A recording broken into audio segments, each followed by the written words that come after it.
welcome back to the Ubuntu podcast. This week in Season 10, Episode 14, we're going to review the Tuxedo Infinitybook Pro 13 laptop. We'll also go over your feedback. I'm Mark, and joining me this week are Martin. Hello. And Alan. Hello, hello. Hello, Alan. What have you been up to recently? Well, you may recall last time, I think when you asked me that question, I told you that I'd received my Sinclair Spectrums back from being repaired. I have now been writing some Spectrum BASIC programs, but not on the Spectrum. I've been writing them in Atom on my Ubuntu laptop, and then using some magic commands to turn them from ASCII text in Atom into Sinclair tape files, which I can load into a Spectrum emulator. And if I felt so inclined, I could put onto an audio cassette and load into a real Spectrum. Okay, you do realise that's like hipster squared right now. Writing Spectrum BASIC in Atom. Is right now, as we record this, there's and as you're listening to this, there's a Spectrum coding jam going on. If you go to itch.io/jams, there is a coding jam, a coding contest kind of thing to write a Sinclair Spectrum game.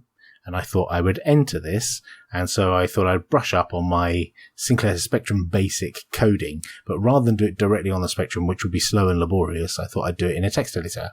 And my friend and yours, Stuart Langridge, has also been doing the same thing, and he figured out the necessary commands in order to just convert a piece of BASIC that's written in Atom, or whatever text editor you like, into a tap file, so it makes it easier for you to test it, because you can then just run a command in a shell and it launches a Spectrum emulator and loads the tape and then plays the tape. It's brilliant. So here's a question for you. How are you finding rewinding your brain 30 years or more to Spectrum BASIC? Because I'm not sure I could remember any of that stuff anymore.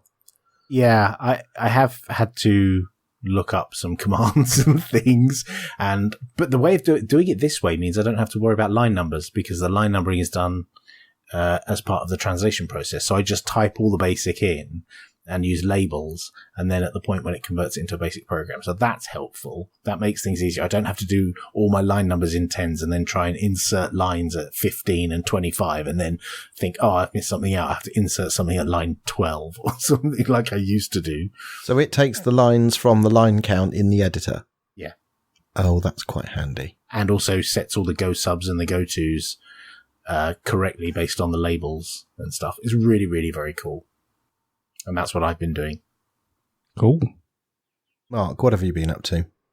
I went to my local bookshop in Oxford, and I saw a Q&A session with Cory Doctorow, hosted by Tim Harford.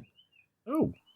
Yeah. Who's Tim Harford? I know Cory Doctorow. Who's Tim Harford? He presents the BBC Radio 4 series More or Less, among other things. He's also an economist by trade, I believe. But it's an excellent show, which I really enjoy listening to. And I didn't realise it was him when I booked the event, so that was a nice bonus. But Cory Doctorow's just got a new book called Walk Away, so he was doing a reading and a Q&A session for that, which was awesome. Nice. Yes. Should we get on with it? Let's do that.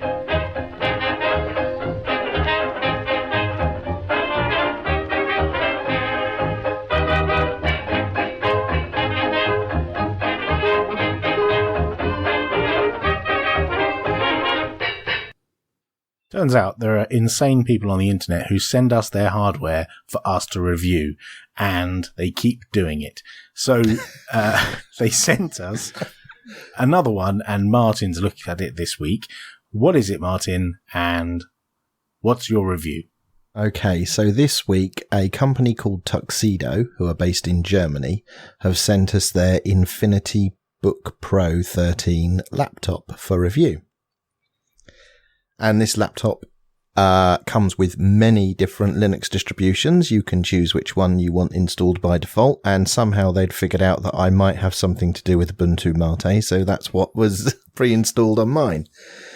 Nice. Yeah. What comes in the box?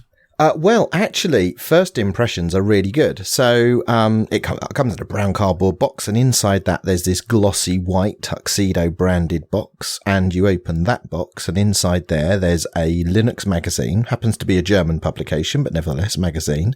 There's a mini plush Tux key fob, a 4 gig USB stick, a Tuxedo mouse mat and pens and pads, the instructions from the ODM. Is there a laptop in there as well? There is eventually, once you get through all this other stuff. And there's also some literature in German. I don't speak German, but I imagine this says, thank you for buying one of our marvellous laptops, and words of those natures. So yeah, and then inside you'll find a laptop, which is...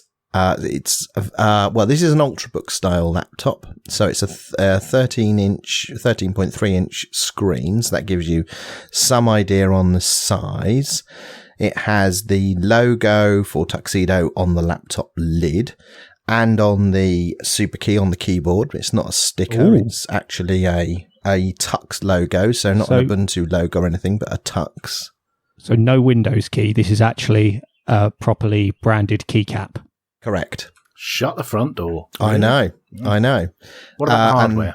Well, in terms of the hardware, this particular model was a Core i7 7500U, which is a dual Core i7, which is 4-thread capable. It had 16 gigs of RAM, which was supplied with one 16 gig DIMM, and the box takes a maximum of 32 gigs of RAM. This had one M2 256 SATA NVMe drive in it, and there's a spare 2.5 inch SATA drive, which was unpopulated in this model, so you can have an M2 and a SATA drive. It's got Intel 8265 Wi-Fi and Bluetooth. It has a 1080p IPS matte screen, an SD card reader, headphone and microphone jacks, a webcam. The keyboard layout was a US keyboard layout, and interestingly, this was something that I've always been put off about buying laptops, importing laptops from the US in the past. I always thought I wouldn't get on with the US keyboard layout, but I've used this for 2 weeks solid, and actually overcoming that UK to US keyboard conversion was far simpler than I realised. So given that this came from Germany, is the keyboard layout actually something that you can customize when you order, or is it just they do everything right? Yeah, they've got 8 or 9 different European keyboard layouts in addition to US. And the keyboard's also backlit, so it's got 5 levels of brightness and off, which I really quite like, because when you've just got an on-off, it tends to be super bright or off. And that super bright setting is unnecessary and also drains the battery really fast. So being able to toggle to dimmest level and not have it drain the battery so badly is really good. It has a trackpad, which has got 2 actual clicky sections as opposed to just a solid trackpad. It's a 36.2 watt-hour battery. They don't advertise any claimed battery endurance. It's a 40-watt charger, which came with a European plug, so I had to use that with an adapter. And if you were to order this online, they have a 4G/LTE slot, which you can choose to populate, but this particular one didn't come with an LTE module. Cool. So again, the European charger, I imagine that's optional if you want a different charger. Don't know. I haven't seen that on the website, to be honest with you. So I imagine if you were ordering this in the UK, it would be a European plug that turns up, but I'm not certain. What sort of price was this set up? Right, that particular model was €1,289, and that also comes with 2 years of warranty. Okay. So that's about €300 cheaper than the Dell XPS. Yeah, about edition of a similar spec. About €230 cheaper than an equivalently spec'd XPS 13. Yeah. Okay. So this sounds like a decently spec'd machine, but what we really want to know is, does it run Ubuntu? Right. Okay. So you turn it on. So first of all, everything I'm about to explain now, I've actually summarized in an email that I've sent back to Tuxedo. Oh dear. Yes. So after you complete the first boot, so it's got the OEM setup stuff. So you do that whole who you are, where you are, what keyboard layout stuff. And considering this is Ubuntu Mate, which amazingly I am familiar with, I was a bit surprised when it came up. I got the Unity greeter, not the GTK greeter, which is not how I intend Ubuntu Mate to work. So I was a bit concerned about that because I immediately thought, there's things that are going to go wrong now. So I did log in and that was fine. But then I was greeted with this German-only language pop-up thing, which I've since had translated. But behind the scenes, that was doing an apt-get -y auto remove, which turned out to be not so helpful. So once I'd logged in and had gone through that process and rebooted, and I was scanning around the menus, there was some extra stuff installed. So there's a version of Oracle VirtualBox installed, but curiously, it's not got the VirtualBox repositories added. It comes from their own repositories rather than VirtualBox directly. And then there's some odd bits and pieces. So this Synaptic is installed by default, the Synaptic Package Manager and LinSSID and gparted and some other bits, which is fine. But then, unfortunately, some applications that are pre-installed by default with Ubuntu Mate have been removed. And Ubuntu Mate 16.04 is a bit of a special snowflake. And if you do this, then it also removes the meta packages for Ubuntu Mate Core and Ubuntu Mate Desktop. And unfortunately, that means when that auto remove script ran at first login, it gutted the system, something terrible. So this is not anything you've done. This is you turned this thing on out of the box, and it auto magically ran a thing that removed packages. Yeah, and so after all of that, I then did some more poking around, and I also discovered that it's running a mainline 4.9 kernel, which is not an Ubuntu kernel, which then also caused me some difficulties because my plan was, in order to use this to evaluate it over 2 weeks, I would use it as my daily machine. And the first thing I couldn't do was, well, first of all, Snapd wasn't installed by default, which it should have been. And then, of course, when I installed Snapd, it didn't function because the mainline kernel doesn't have the necessary bits and pieces in it in order for snaps to work. So I then had to embark on a mission of basically turning this sort of hodgepodge back into an Ubuntu.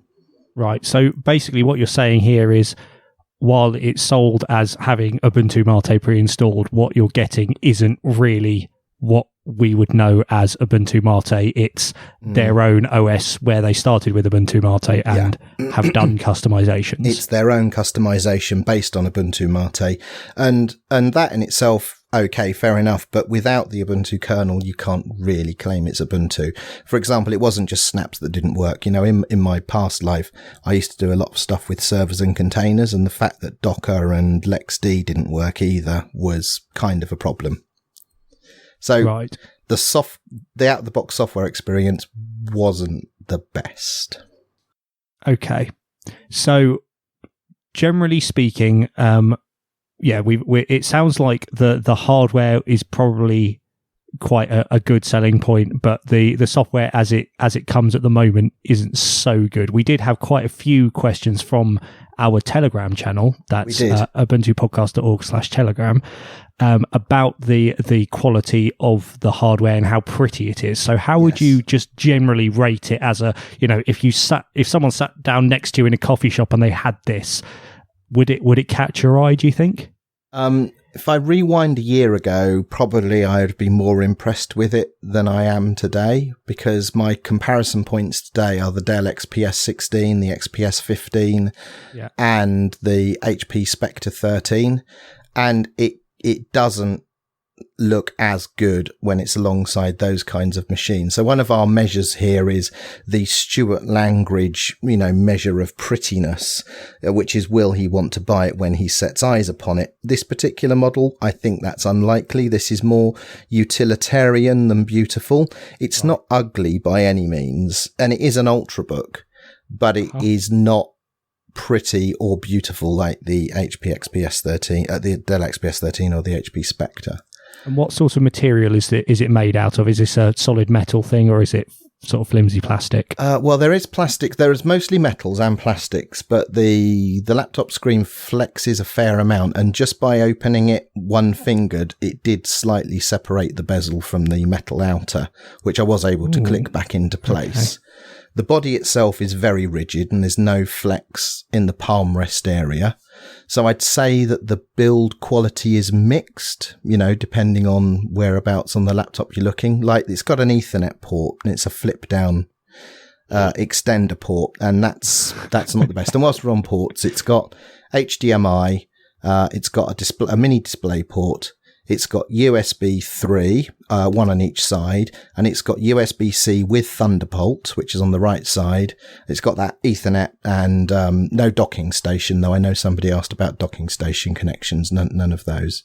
Right. What's the screen like? It's a 1080p IPS screen, and it's actually quite decent. I used it outside. Somebody asked, what's it like when you're sitting outside? I was able to use it in the direct sunshine of the British Isles without a sunshade. And I was that one day. Yeah. And I was able to read the screen just fine. And the viewing angles are good because it's an IPS screen. Although I did notice there's quite a bit of light bleed out of the bottom left and right corners of the screen. Mm-hmm. What about the keyboard? Decent. It's quite good. I like the feel, the texture of the keys. Little bit too much actuation pressure, I think, but it's nice and quiet. So it's one of those you can bang away on the keyboard next to your wife at midnight while she's sleeping and not disturb her, definitely. The one thing I wasn't keen about the keyboard is that it has separate home, end, and page down and page up keys. So those functions aren't bound to function and cursors, and that's probably a personal preference of mine that I'm not a fan of that. I prefer those things to be on the cursor keys. Right. And I did like that the power button is nowhere near the keyboard. So you can't accidentally press the power button when you're going for delete, for example. It's actually on the side of the laptop. So I did like that. Now, am I right in understanding that the actual chassis for this laptop is quite similar to a few other models which are about at the moment? Yes, I understand that the chassis itself is the same as what's being used by System 76's new Galago Pro and also the Slimbook Excalibur. Right. I think they've got different screen options because they also provide screens that are high DPI, whereas this device is only available with a 1080p screen. Okay. I don't know what the other differences might be, but as far as the chassis is concerned and the basic gubbins, it's the same. Right. And are there issues? I've heard some people talk about the fan noise. Yes. So I did notice a bit of fan noise when I first started using it. And I was thinking, this is quite good because I've heard that there's fan noise issues and I don't seem to be encountering those. And then I enabled Compiz in Ubuntu Mate because that's an option. You can choose to turn that on. And when I did that, then the temperatures suddenly started rising from 50 degrees to 70 degrees. And then the fans kicked in and they pretty much stay on permanently from that point. So to cut a long story short, I did a bit of analysis to figure out what was going on there. And I concluded that when we're using the software compositor in Mate, the device had a discharge. This is after I've calibrated PowerTop. It was discharging at about 4 to 5 watts. But then when I turned on Compiz, it was discharging between 9 to 14 watts. Ooh. And also had this impact on the heat and fans. So that obviously has a knock-on effect on battery endurance as well. Interestingly, I did some tests with Ubuntu Unity and Ubuntu GNOME, and Ubuntu GNOME 1704 discharges at about 5 watts, regardless of whether you're using Wayland or X11, and Ubuntu Unity discharges at about 9 watts. So that translates into a battery endurance of approximately 8 hours if you're using Ubuntu GNOME or Ubuntu Mate with its software compositor. This is with a screen brightness of about 40%. But on Ubuntu Unity and Ubuntu Mate with Compiz, again, brightness at 40%, it's about 4 hours. So on the desktops where you can configure that stuff, it's fine. And on some desktops, it's fine. And on others, not so great. That sounds weird. And that doesn't sound like something that should happen on a modern laptop. No, by comparison, I've got the HP Spectre 13, which has got the same 7500U CPU in it. And regardless of what compositor I have enabled, at the I know other components differ, but at the same screen brightness, that discharges at about 2.5 watts. Wow. So I've fed this all back. We'll see. Maybe there's a firmware resolution there. I don't know. And one of the questions people ask is about gaming. Have you played with Steam at all on there, or played any games at all? Yeah, I have. So I've obviously first up was Grid Auto Sport. And at 1080p using the low settings, which are the default, that runs between either 17 or 30 frames per second, which for that game isn't quite playable because timing is important in that. So when it dips down low, that's not quite playable, but you can, drop that down to 720p and get more fluid frame rates. Goat Simulator, my goodness, which I've never installed before and only did for this benchmark because somebody suggested it was in there. Yep. That runs at between 25 and 30 frames per second at 720p, which is great if you would want to play that game. God knows why. And then the Talos Principle, at 1080p in OpenGL runs at about 51 frames per second. And this is a curiosity. For the Vulkan benchmark, runs at 23. And that's the first time I've seen Vulkan not perform as well as OpenGL. Maybe due to the beta nature of the Vulkan support in Talos. Yeah, I found Vulkan on that game very shaky. But it sounds like that's a similar sort of result to what I got when I reviewed it on the but the machine. The bottom line is you can tweak the settings in most games to make them all playable. And the good news is I talked about the Razer Core last week. The Razer Core works perfectly with this laptop. Nice. And not just perfectly, but very comparable to the performance I got on the XPS 15 and the Skull Canyon NUC with the same setup. So, yeah, decent. Good to hear. What about audio? What's the speakers like? Poor. They're laptop speakers then? Yeah, they're worse than laptop speakers. Yeah, they're very average. So overall, what's your overall impression and feeling about this device?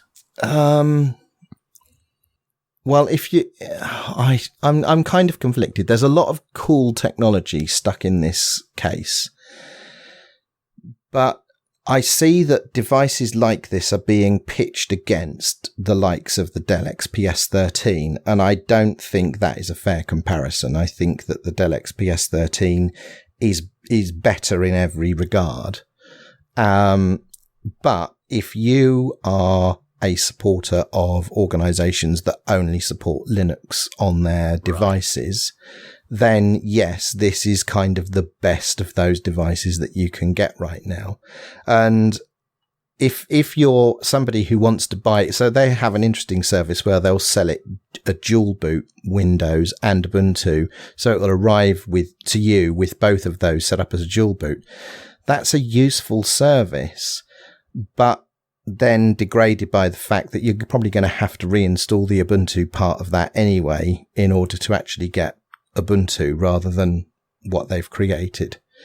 So would many of those issues have gone away if you'd like had it clean and put a USB stick in and start from scratch? Yeah, I mean, if you had this shipped no OS and you're quite happy to install your OS from scratch, then yes, a lot of those issues. I'm obviously a bit more aware of that stuff because I make Ubuntu Mate and I do hear from our friends at Ubuntu Fun podcast in Germany. They're also reviewing this at the moment, stock Ubuntu, and they've seen some of the same software peculiarities that I've encountered along the way as well. So, that's not the best, but in terms of the hardware, it's decent. I'm not sure whether it's the price difference between it and its competitors from the large manufacturers. I'm not sure if that is so far away now that I wouldn't be prepared to save up the extra and get a different device. Okay. Any final comments before we move on?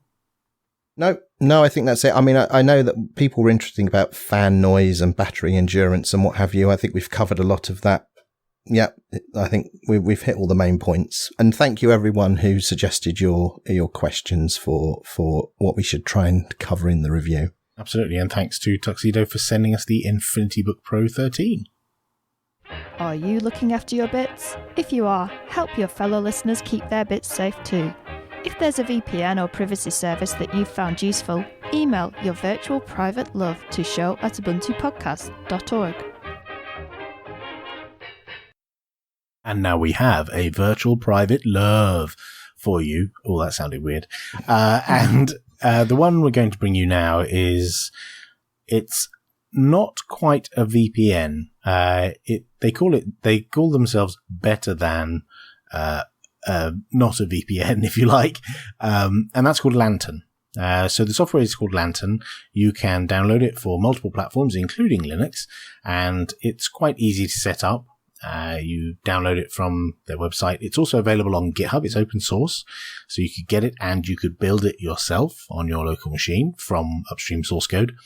And at the point when you run it, it sets up your network in such a way that you bounce through their magical proxies and servers and stuff, and you appear to be somewhere else on the internet, i.e. it bypasses whatever your local ISP may be blocking.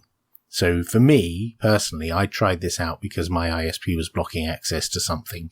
And also I tried it when I wanted to access a video on YouTube that was only accessible in another region.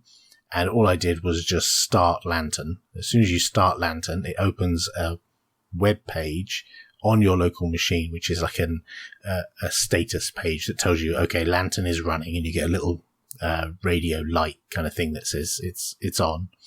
And from that point onwards, all your surfing goes through Lantern.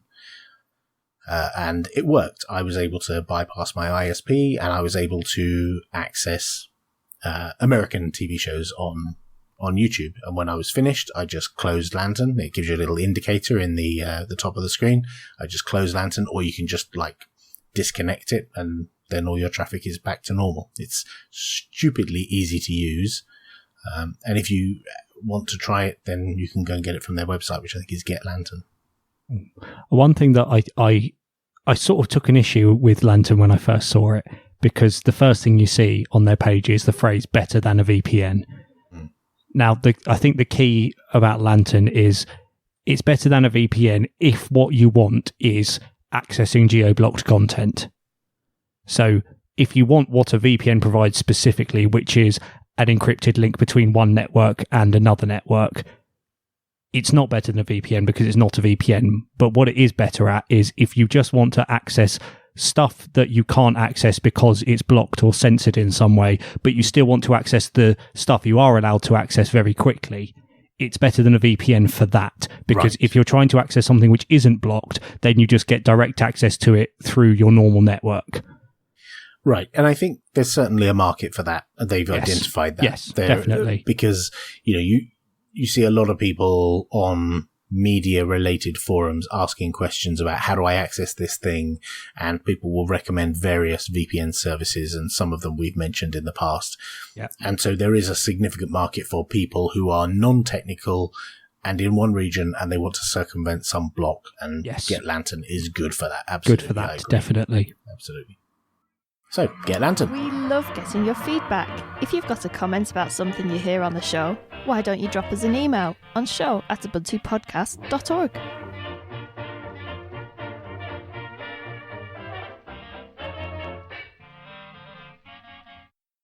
Thank you, Laura's voice. And now it is time for some of that wonderful feedback. Robert Ozana emailed us, show@ubuntupodcast.org, to say, I really liked the contribution from Joey in one of the last episodes. He was mentioning that a lot of his readers are particularly interested in the articles that feature new apps. Is it maybe an idea to add a new section to your show that speaks about those apps? I think it'd be really cool to get some audio content on new apps, so the lazy don't have to read those articles themselves. Maybe Joey can present them from time to time. Oh, Well, I'm sure Joey wouldn't like to think that we were taking away his audience, but I think we are, us and him are both keen to have him on again in the near future. So I'm sure you'll be hearing more from Joey on this show. Musa Morena Makoso Mahanes, I think, emailed us. Musa Morana Makuso Mahanes emailed us. I don't know if you already mentioned this application since I've only started listening to the podcast recently, but I've been really happy with the Atom editor. I would think this would be a candidate of mention in the GUI love bit, I guess. I work with ROS, Robot Operating System, and my projects are usually a big mix of C++ and Python modules, so having an open source editor that is easy to configure to your needs has been very helpful to my work. I also found an article recently that has made me laugh a lot because I belong to the statistics presented. And this is the recent Stack Overflow blog post marking the milestone of helping 1 million developers exit Vim. And they gave the interesting statistic that during a sort of common high level of traffic to their website, there are about 80 people per hour who are looking for help exiting Vim. Golly.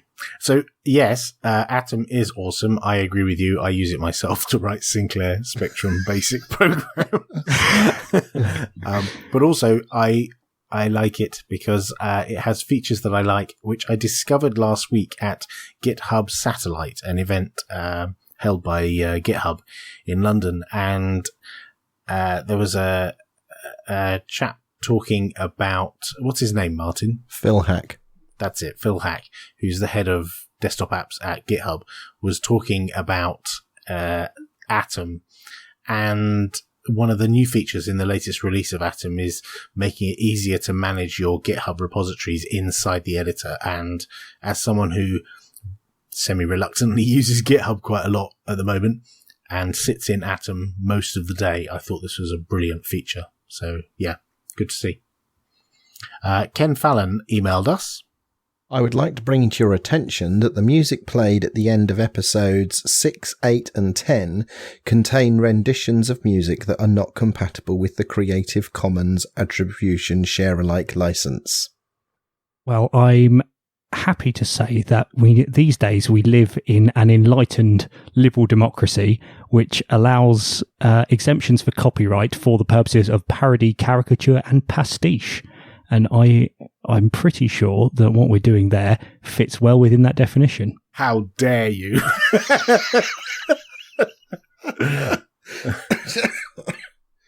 I agree. Andrew Taylor emailed us. This podcast is created by Ubuntu or Canonical?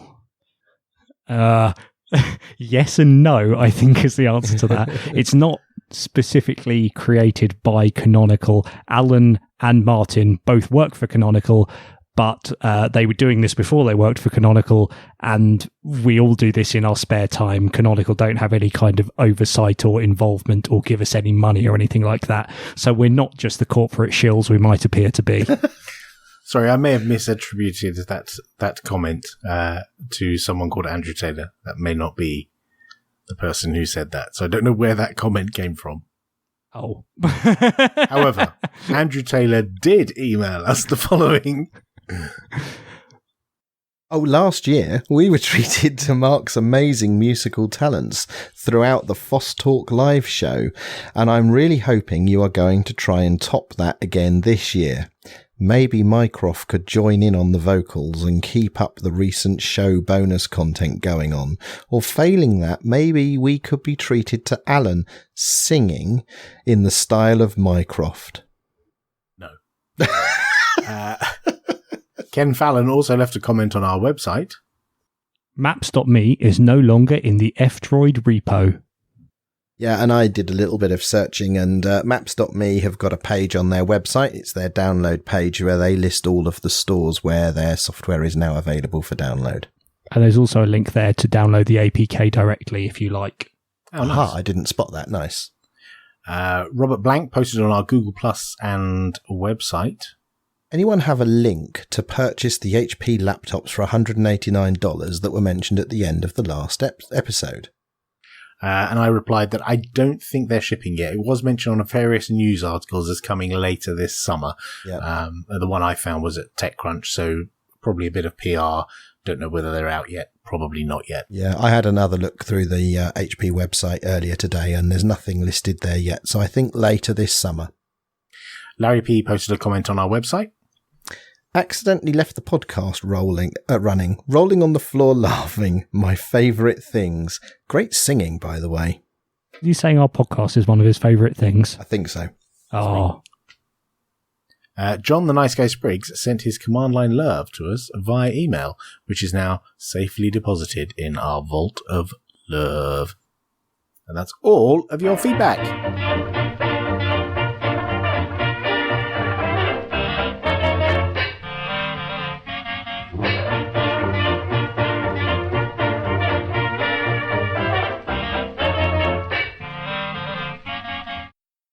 And that's also all for episode 14. We'll be back next week when we'll have more news, comment, and discussion. Thanks for listening. Yes, indeed. And thanks for all of your lovely feedback. And laptops. More of those. And if you'd like to hear us talk about something other than laptops, let us know what. And send it to us. Yes. Excellent. Good idea. See you next time. Bye. Bye.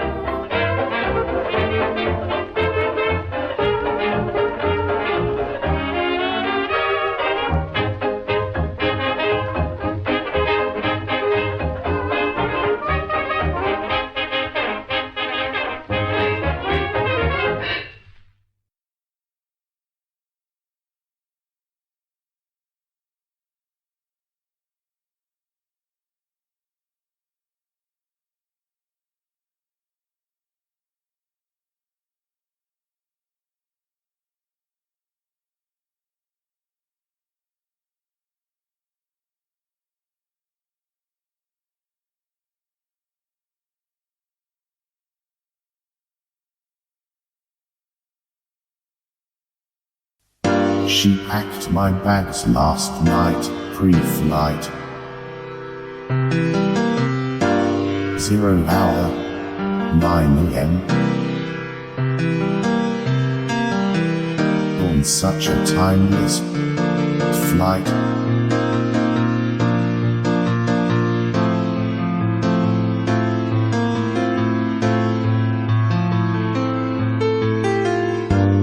I miss the earth so much. I miss my wife. It's lonely out in space. Rocket Man.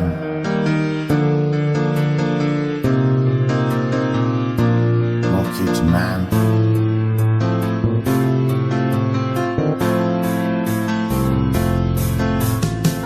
And I think it's gonna be a long, long time till touchdown brings me round again to find I am not the man they think I am at home. Oh no, no, no, I'm a Rocket Man. Rocket Man, burning out his fuse up here alone.